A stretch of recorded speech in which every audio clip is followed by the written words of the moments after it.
Deux commerces sur la rue Racine ont été victimes des flammes mercredi en soirée. Et c'est la terrasse située à l'extérieur, derrière en fait les restaurants Bistrot D et la petite sortie qui a été atteinte.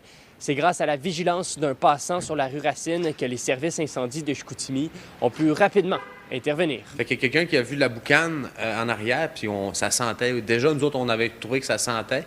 C'est le client, quand il est rentré, il a dit, hey, il y a des flammes en arrière. On est sorti pour aller voir. Puis là, à travers les fenêtres, on voyait vraiment le tas de boucan avec les flammes qui étaient là. Fait qu'à partir de là, j'étais remonté en haut, les polices sont arrivés. Fait que là, on a réussi à ouvrir la porte. L'incendie a été déclaré criminel par les inspecteurs du service de police de Saguenay jeudi en cours de journée. Pour les commerces directement touchés par l'incendie du mercredi soir, les enjeux sont grands, notamment pour le Bistrot D qui a rencontré de lourdes pertes en raison notamment de la fumée qui s'est dégagée de cet incendie. Bistrot D, lui, c'est un peu plus... moi, je pense que c'est même un peu plus problématique parce que lui tu sais, il fait de la charcuterie aussi.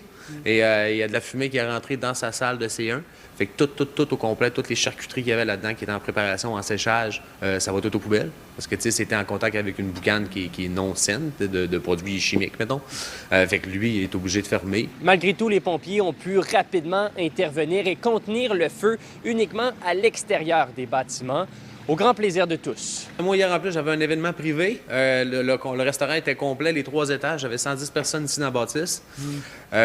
Puis quand ça a décollé, à un moment donné, les policiers montent, puis sont comme genre, OK, on donne 5 minutes de savoir qu'est-ce qui se passe, sinon, il y a des chances que vous soyez évacués. Fait que là, nous autres, on était très craintifs. Moi, ça me tentait pas vraiment, tu sais, de briser la soirée, de la situation et tout ça. Dans le but d'appuyer ses collègues commerçants, le copropriétaire de la boîte de nuit, La Nuit des Temps, a pris l'initiative d'organiser une soirée bénéfice le 28 mai prochain afin d'accumuler des fonds pour aider aux réparations. Sur un coup de tête, là, on leur a pas demandé parce que souvent nos voisins sont très humbles et fiers, donc ils veulent pas recevoir de l'aide. C'est du monde qui aime ça, se débrouiller seul. On s'est dit qu'on va leur faire une petite surprise. On n'est pas juste en affaires, je crois, pour... c'est pas juste une question de profit, c'est une question de pouvoir changer un peu, de pouvoir faire la différence. Ça semblait tout naturel de faire cet événement-là. À Saguenay, Louis-Mathieu Corneau pour Nouveau Info.